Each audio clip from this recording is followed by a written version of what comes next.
Shabbat Shalom. Good morning, Temple Beth-El. I hope this message finds you all in good health. This week's Torah portion is Ki Teitzei, and within it we get 70 of the 613 commandments or mitzvot. We get things like how do we treat the poor? How do we treat the widow, the orphan?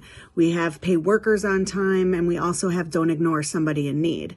So what might look like an ancient blueprint of how we should build a just society is actually just as relevant today as it was thousands of years ago.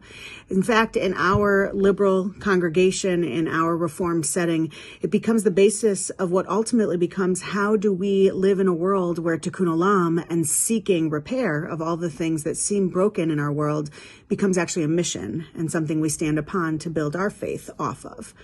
In this week's Torah portion, very specifically, it talks about how we cannot stand idly by. And this notion that I talk about a great deal in Shabbat is that no matter if we're talking thousands of years ago or we're talking today, there are injustices that are all around us. It is a Jew's job. In fact, it is a mitzvah, a commandment upon us that we cannot just let things happen as we stand there. There's the term to be someone who is a bystander, and a bystander just sees things happen, and literally you can translate it, you can break it down as someone who stands by.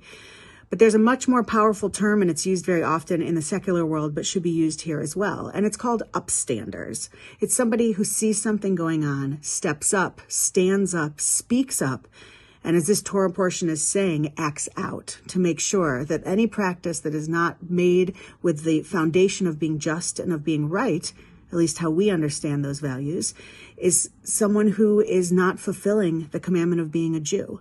So this Shabbat, I ask all of us to look around, seek, and really peer, and really peek, and really investigate what's going on around us to see if possibly we are being bystanders and not upstanders.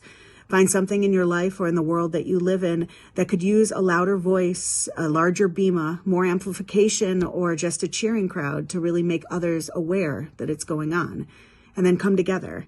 Whether you have another person on your side or you work you with God together, try to go after something and make sure that you uphold what it means to create a just community. Parshat Ki Tisa is nearing the very end of the Torah reading of the 5 books. And what it ends with is saying, come together and do not be like those who turned against us. Come together and be a group that moves forward into the promised land, however any of us define it, knowing that we're doing so with a solid foundation, with justice, with righteousness, and ultimately with God.